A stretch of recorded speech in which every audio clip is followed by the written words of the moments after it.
And were you able to get a few things made for you, like, for research props to take home? You know, no, and I'm a little bitter about it. All the actors got all these great suits, sort of custom made for them. Well, if it makes you feel better, I have a bespoke suit, but I don't have an IMDb, reference. So I think you got something more from the film than that.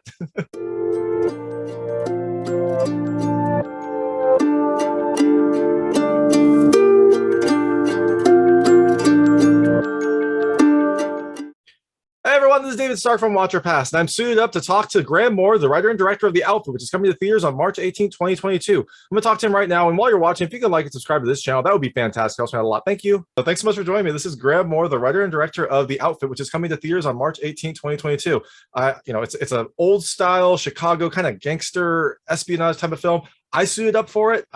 You look like you suited up, so I think we're ready to talk about this film.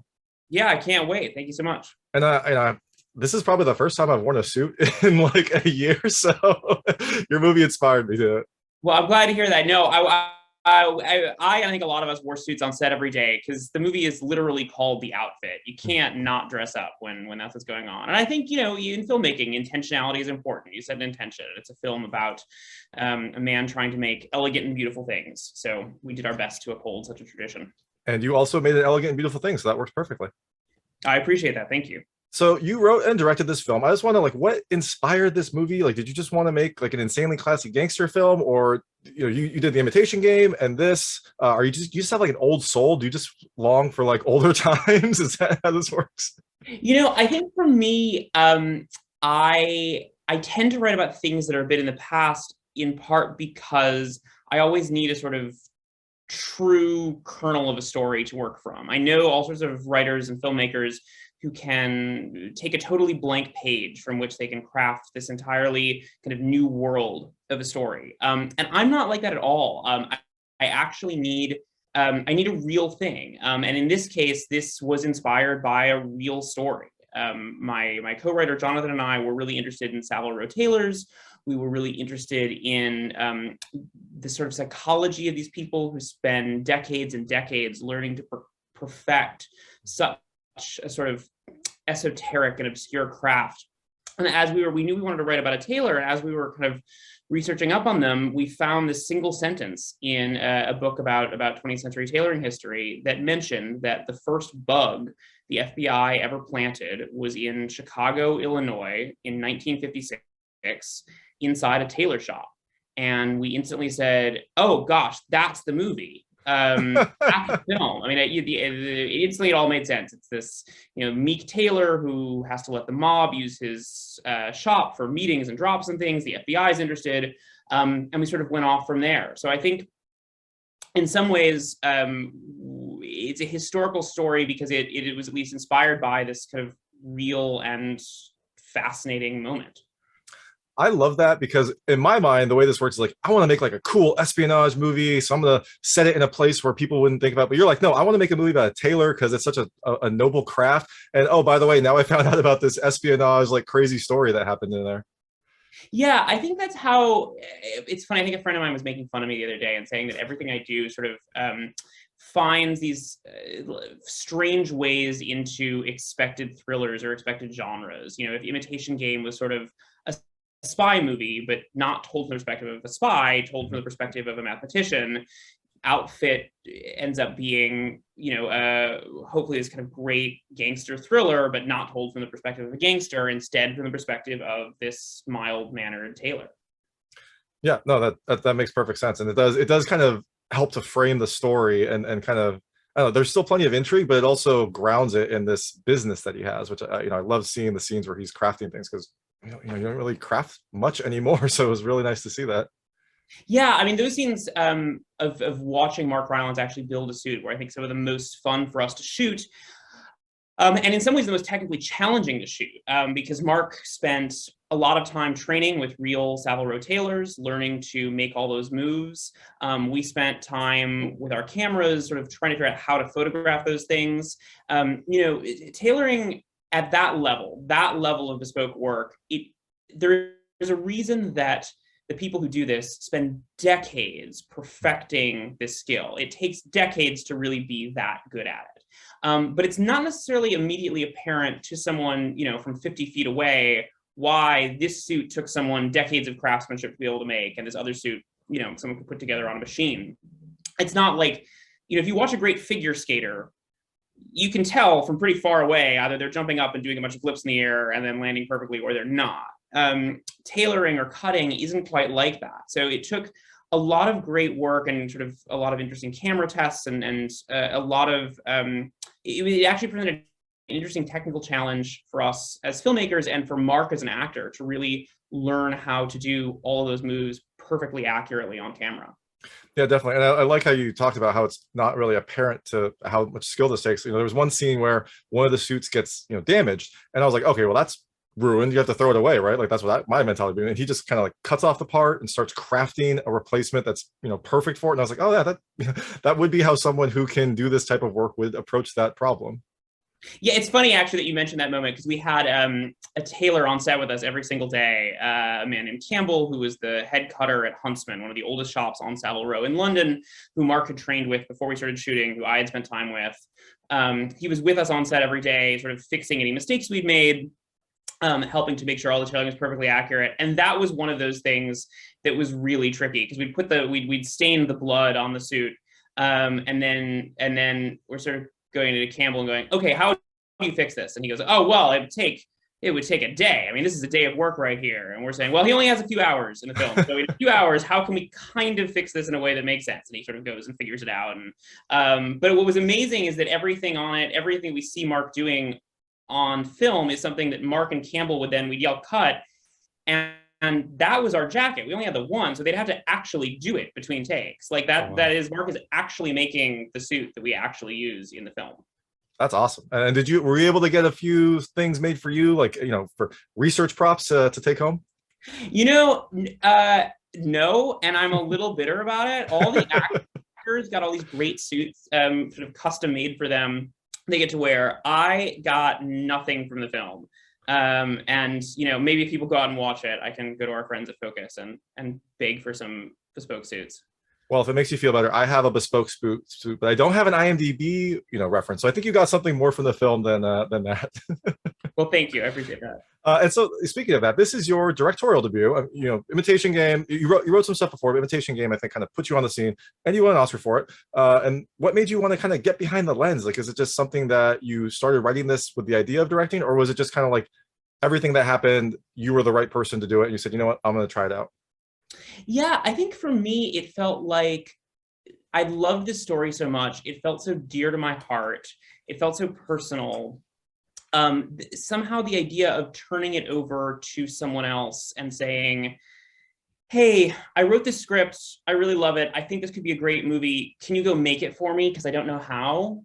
Somehow felt like it would be doing a disservice to the material. And certainly, when we made Imitation Game, some years back, there was no question of my directing that, right? I mean, I'd never been on a film set before when we went to go make that. So I worked very closely with my friend Morton, the director. But we really needed someone who knew what they were doing to come in and make that film. Whereas I think here I'd spent some more time on sets. I'd learned a bit more. And this felt like the size of something that I might be able to figure out how to do. And it felt responsible to the material. If it felt like I sort of looked at myself in the mirror and said, if I really believe in this script, if I really believe that this script could be made into a film as wonderful as I believe it can be, shouldn't I take responsibility for doing that myself and learn how to make it myself? Yeah, definitely. And I like how you mentioned the scope of this film, because this film, has a lot going on. But what's kind of struck me when I was watching was like, this could be a play, because you've got kind of a set location where people come in and out, events happen, and big things happen, but everything is kind of limited to this tailor shop. And I thought this would be like a really interesting play as well. So I think it kind of fits with your sense of the scope of this film and being something more manageable, because I can't imagine directing anything, but this seems like something that would be a good first movie to take. In some ways it was. I mean, what was lovely about it was because it was one set, the entire thing is shot on this one big set. There are only 7 speaking parts in the whole movie. It was, I remember, it's funny actually, when we started, I was listening to an interview with the head chef at I think it was 11 Madison Park, one of the very fancy New York restaurants, and he was talking about how any chef can make something great with 100 ingredients. You throw 100 ingredients in a pot, something strange is going to happen. Mm-hmm. But he was really interested in chefs who can do something with only 3 ingredients.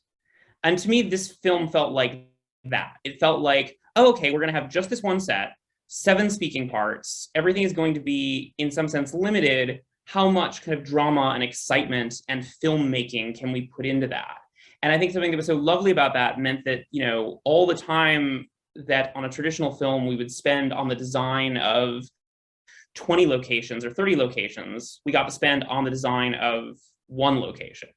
You know, we got to really spend all this time in prep designing a space for the camera motions we wanted, designing camera motions around the space, sort of working out blocking with the actors on the real set itself, getting sort of an extensive rehearsal period, you know, rehearsal room, but then also on set, so that, you know, for Mark, I think as an actor, if he opens a drawer on set, he knows exactly what is inside that drawer. He knows every single thimble that has been in there. He knows where every piece of thread is. He's placed them there. He knows why. We've talked about it. You know, his character is supposed to sort of really inhabit this shop. So Mark got to really inhabit it too. And I think that terrific sense of attention and detail and care that we all got to put into this space and the way we wanted to film inside it, hopefully really paid off. Yeah, no, and spoilers to your you know, chef analogy, you can do a lot apparently with very few ingredients, because this film has a lot of intrigue and a lot of drama. Speaking of one of those ingredients, when I saw the cast, like, I don't watch trailers, I don't read about movies. I was like, oh, you've got Johnny Flynn. I love Mr. Knightley and Emma. I wonder what he's going to be like. I was like, oh, you made Mr. Knightley very, very different, but I still loved him. Yeah, evil Johnny Flynn was a funny choice, because it's, you know, I think that's my thing about casting, is that I feel like with casting, you either have to go strongly with type or 100% against it. And that was the idea with Johnny, is that rather than casting someone who we sort of know is and assume is going to be and feels like a sociopathic killer, what if we cast the nicest human being on God's green earth, Johnny Flynn, and sort of put him in this thing? And I think he had a lot of fun with that, you know, because he's such a sweetheart and such a lovely man. I think this was a level of kind of villainy and cruelty and viciousness that was really fun. He seemed to have a really fun time, you know, like letting loose in that way, because it becomes such a performance. I remember he came in for some rehearsals before we started shooting. It was just the 2 of us. The other actors weren't there that day. And so I got to just sort of do his scenes with him. I played Mark's part and he was doing his part on some of the things. And I could start to see him really embrace just the like cold-blooded, calculating villainy of it. I could start to see him smile with it and realize, yeah, how much fun he was going to have with the part. You have implanted something in him that hopefully won't grow, but you know what? He did a really good job. So maybe more Johnny Flynn bad guys is a good thing. I hope so. I thought anything with Johnny Flynn. That's true. So I know we have very limited time, so I'm gonna switch. I call it the lightning round. They're just very lightweight questions about the film. I want to see how your experiences map to things that happen in the movie. You can feel free not to answer any of them. I will not be offended, but I try to keep them very answerable. First question is, do you have any snow globes? Yes, I have a 1.5-year-old son at home who has an Elmo Sesame Street snow globe, which stands proudly atop his crib. I hope it's plastic, because I also got my children a snow globe for Christmas, and it lasted for about 25 seconds before they dropped it. So that sounds right. Yeah. Do you collect any travel tchotchkes? No, but with the films I've made or the books I've released, I take exactly one. I let myself have one object. It's my sort of funny Spartan thing of getting exactly one object, one thing from every film or project that I do.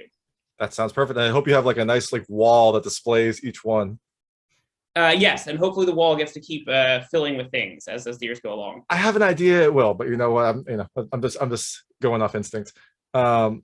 Do you have any recording devices in your house? And with a 1-year-old son, I imagine you probably do have some sort of recording devices to watch him. Yes, we've got extensive baby monitors, which makes you realize how easy that is. And I don't think before having him, I realized how creepy baby monitors can be. Because it always kind of looks like there's something moving in the darkness. There's always sort of some little bit of digital static or something going on in the corners of the frame. And if I look at it too long, I get petrified. So my wife looks at the baby monitor for the most part, and I look away.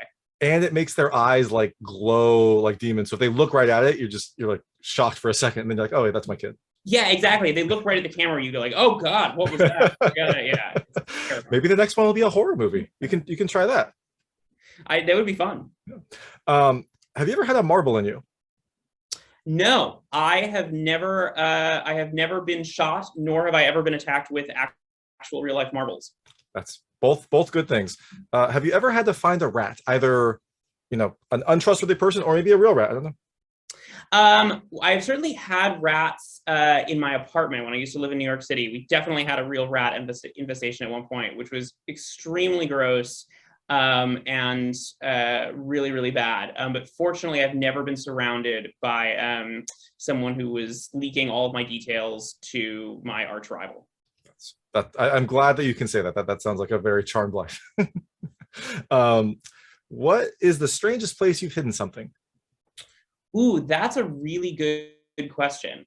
Here, actually, on set, we like to sometimes we like to hide things for the actors without telling them they were there. So Zoey Deutch, who plays the character Mabel in the film, she does this sort of animal work as part of her process, and with every character she plays, she associates the character with an animal. And so her character in this film, she always talked about how she would play her like an owl. She got really into owls. So one thing that me and our production designer Gemma did is we started. You never see them on screen, but we hid little owls around the set in places that we knew that only Zoey would be. So sometimes when she'd do a scene, she could like find a little owl and respond to it, which could provide a fun little moment while the cameras are rolling. That's awesome. That must have been tough for her though, because you probably would have to like hide the glee in her eyes. But I guess she's a professional, so she's a professional. That's part of it. But I think it helps keep sort of everyone fresh, and it helps keep everyone paying attention, right? You're sort of looking for them. Then you're looking to try and find, especially you get a couple takes in, things start to get a little. Everyone gets tired. We love doing things to sort of keep the energy up and keep everyone really in the moment. Yeah, and it could keep her on her nerves, right? Because she's kind of like not expecting what will happen, so it works out perfectly for her character too. Exactly. Do you have like a prized tool or possession that you've had like throughout your career? Like in this movie, it's the cutter's shears. Do you have anything similar to that? Oh gosh, no, I'm so not sentimental about objects. I mean, I throw my laptop in my bag. I talk to other kind of writers and filmmakers who are very sort of precious about, I don't know, laptops and computers and things. They save all their old computers, all their old hard drives. Not me. I don't have anything. Once they break, they're gone. I treat them poorly. I'm always dragging them around in bags and stuff. I'm terrible with my objects. But you know what? You have your mind and your skill, and that's all you need. That's your tool. I appreciate that. It's working out. Yeah, that seems to be. So the film is out on March 18, 2022. You're out promoting it, getting the word out. I imagine it'll be a very big movie, but we will find out. I imagine you have other things that you're working on. What can people look for next after they see the outfit? I'm writing another script, which is right now just a file on a laptop in the room next to this one. But it's coming along really well. I think I was inspired. I loved directing the outfit so much that I was really, there's nothing I want to do more right now than to get back onto a film set with some actors I love tremendously. So I'm doing everything possible to get there ASAP. That's awesome. And we are also eagerly anticipating that because I want to find out what you think of next, what bespoke English story you will tell us next. So thank you so much for your time. This is Graham Moore, the writer and director of The Outfit, which is coming to theaters on March 18, 2022. Thank you so much. I appreciate it. Thank you. That was Graham Moore, the writer and director of The Outfit, which is coming to theaters on March 18, 2022. It's a stylish, understated espionage film that has some fantastic acting and a really, really great story. If you like this interview, please like and subscribe to this channel. It helps me out a lot. Make sure all my new content goes straight to you. And please check out my other content. I've got other reviews, interviews, unboxing videos, and recommendations. Thank you.